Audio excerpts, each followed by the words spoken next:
তাকে ইচ্ছা করলে তিনি তথ্য দিতে পারেন, কোনো অসুবিধা নেই। জি, আমার নাম তানজিল রহমান, আমি নিউ এজ পত্রিকায় কাজ করি।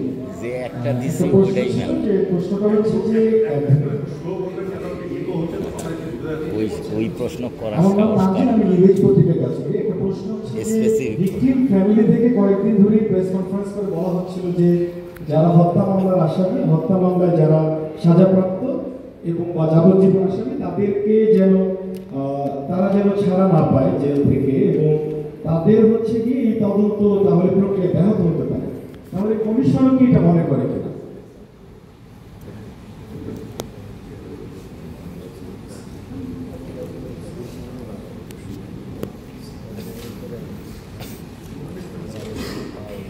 আপনার প্রশ্নের উত্তরে আমি এটাই বলবো যে আমাদের তদন্তের পরিধি, সেই পরিধি হলো যারা মামলায় সাজাপ্রাপ্ত হয়েছে, যাদেরকে জামিন দেওয়া হচ্ছে, এই মামলা সংক্রান্ত চলমান যে বিষয় সেই বিষয়ে আমরা কোনো ইনভেস্টিগেশন করবো না। কিন্তু আমাদের তদন্তের স্বার্থে যদি কারো প্রয়োজন পড়ে কাউকে, সেটা আমরা অবশ্যই, যেমন একজন ফাঁসির আসামিকে যদি আমাদের ইন্টারভিউ করতে হয়, আমরা তার অবশ্যই করব। কিন্তু এই মামলা চলমান অবস্থায় এটা তো এমনি যে যখন এটা সাবজুডিস থাকে আমরা কিছু বলতে পারি না, আমাদের তদন্ত সেইভাবে অবশ্যই। তাহলে কি আপনারা রিইনভেস্টিগেশন করছেন? জি, আপনারা কি পুনরায় তদন্ত করছেন নাকি এমনিতে একটা ওইটা পুনরায় তদন্ত হচ্ছে না, এটা নতুন তদন্ত হচ্ছে।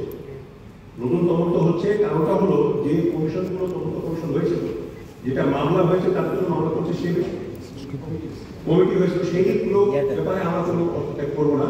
তবে এই যে তদন্ত, যেটা আমরা তো এমনিতেই বললাম যে তাদেরকে আসলে দেশি বিদেশি ষড়যন্ত্র, এখানে ইন্ধনদাতা আলামত ধ্বংস করেছে কে, এইসব বিষয়গুলো বিষয়ে যে প্রতিরোধ করা যেত কি, এই বিষয়গুলোকে সামনে রেখে আমরা তদন্ত করছি। এটা পুরো তদন্ত।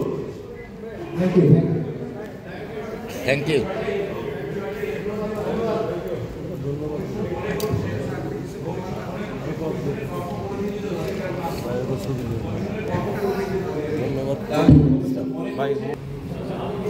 এটা ছিল যে ৭ দিন সাজা দেওয়ার একটা বিষয় ছিল, সাজা শেষে তারা চাকরির পুনর্বহাল করতে ছিল।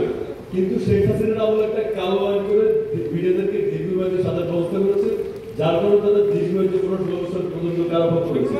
এই যে তাদের বিরুদ্ধে একটা ষড়যন্ত্র, এটা হচ্ছে আসলে কৃষ্ণদার হত্যাকাণ্ডের সঙ্গে জড়িত কিনা, এবং এই কালো আইনের মাধ্যমে বিডিআর ক্ষেত্রে আরো আসলে মানে কারাভোগের সাজাটা বাড়িয়ে দেওয়া হবে। এই বিষয়ে আপনি কি বলবেন? মানে এই বিষয়ে তো আমরা মামলার বিষয়ে আমরা কোনো রকম করছি না, কারণ এই বিষয়ে আমার কোনো বক্তব্য নেই।